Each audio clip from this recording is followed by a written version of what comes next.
What's up, everybody? Trade Runner here, and welcome to another trading analytics video. So this is a pretty much a follow-up to the most recent video I added to the channel. I want to give you guys a quick weekend update on Tesla, NVDA, and some other things that we kind of looked at in the market as today kind of played out. But before we get into that, if you guys haven't already, as always, like, comment, and subscribe to the channel if you guys enjoy this type of content, because it really does help us out a lot. So additionally, if you guys haven't, if you guys didn't know, link to our Discord will be in the description of this video as well as in our channel bio. So feel free to stop by and take a look. These are just some of the things that we do pretty much every day in the server, guys. You see popping up on the screen here.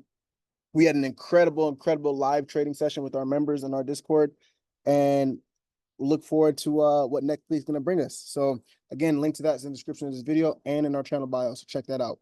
Now, NVIDIA and Tesla. Man, as I talked about last night when I dropped that video, we were in a very interesting territory for both tickers, right? So Tesla actually opened up. All right, we'll talk about NVIDIA first, actually.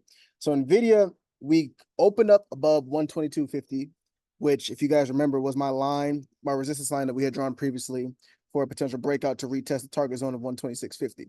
Now, what ended up happening is we got our breakout this morning, ripped, topped out at 125 even on the day, and then we kind of saw a tight consolidation. Now, there was a lot of volatility near the end of the day due to OPEX and the volumes increasing as market makers and other institutional investors were adjusting their position sizes, and we saw the volatility kind of play out. Now, in the early part of the day, it was pretty muted. We saw a big push on chips. AMD saw a nice move as well, but overall, I don't think that this is indicative of what's going to happen next week, heading into Fed Powell's Jackson Hole's speech. But NVIDIA is still on pace. We're breaking out this flag here to retest that target zone of 126.50. And if we're able to break that, the next zone I have outlined is 134 on NVIDIA. So we want to make sure we keep that in mind. But nothing happens until we break 126.50 with volume. And you'll see in a moment why I'm a little hesitant to go longer than that. But that's a quick update on NVIDIA. Now let's jump over to Tesla really quickly. So Tesla had itself a nice day. We had a nice bull flag out of the on the 1 hour time frame. We were able to break out to 215 yet again in the aftermarket after we opened up at $10 per not aftermarket during the trading session after we opened up at 210 on the day. We saw a push all the way up to 219 and some change, almost 220, before we saw a little bit of a breakdown consolidation right above that resistance line. So the good news is for Tesla, we closed above this line here at 215. And if we're able to hold that into the pre-market action on Monday, we could see, again, you guys, 227 is my next target for Tesla for the next heavy resistance on the ticker. So it's all dependent on if it holds that level at 215. If we lose 215, we're going back down to 206. And if we lose 206, then 193 is likely the next consolidation zone for Tesla. But until then, I still have 227 booked out on the charts. That's what I got for Tesla. And we'll see what happens with that. Now, I mentioned a few minutes ago, there's something that's giving me a little bit of unease in the market, and why I'm a little hesitant to go long any further than next week. And I'm actually gonna jump over here to Meta. So if you guys can actually see here on Meta, we got an interesting pattern forming here on the 1 hour time frame. We had a bull flag. We had a consolidation of a bull flag underneath a resistance zone. We lost the resistance zone. We were unable to break through it.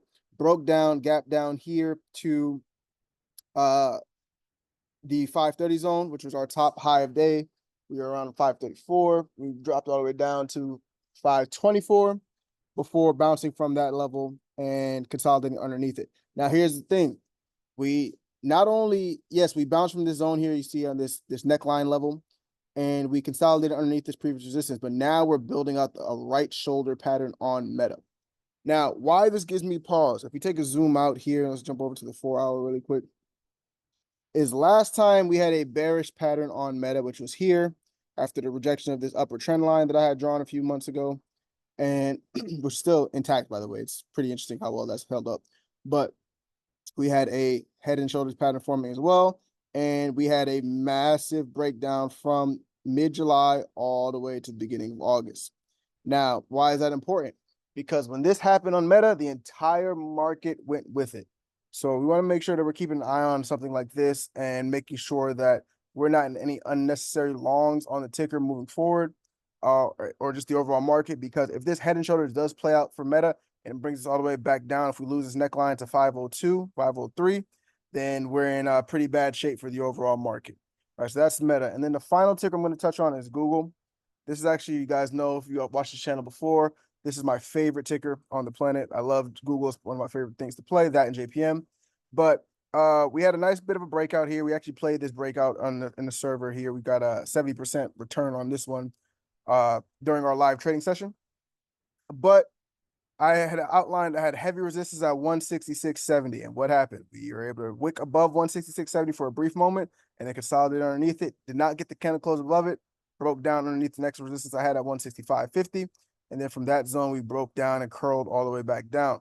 So it would not be shocked to see Google fade all the way down to retest the support at 163.72 before seeing another bounce up if there was to be some upside. But like I discussed on Meta's chart, I'm very, very hesitant to go long right now, even though I do think that Google has the overall best long setup possibilities, because we're getting a nice consolidation here on the longer time frames, which could be building out the head of an inverted head and shoulders pattern on the daily. So you see that there, that would be the left shoulder. We'd build out the right shoulder here before going even higher. Now, Google has been the most downbeaten Mag 7 ticker over the last 2 weeks, so something to keep an eye on. But again, until we get some confirmation, I don't want to be in unnecessary longs. But again, if Google's able to break and hold above 165 and then break above 166.70, then we are in a pretty decent zone to push upwards to 170. From 170, push up here to 175 through that 173 resistance. So that's what I got for you guys today. I know I kind of went rapid fire there, but I want to give you guys a little bit of a weekend update for things that I've had on the market. Again, if you guys haven't, like, comment, subscribe to the channel, because it really does help the channel out.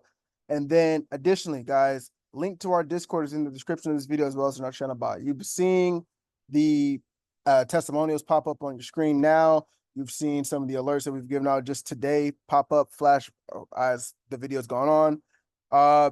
Come stop by and take a look at us, man. We do live trading pretty often. We have morning calls, prep calls. We got all the positive things we got going on the server. We're building a pretty fun and positive community, looking to change the way people think about trading and teaching them along the way.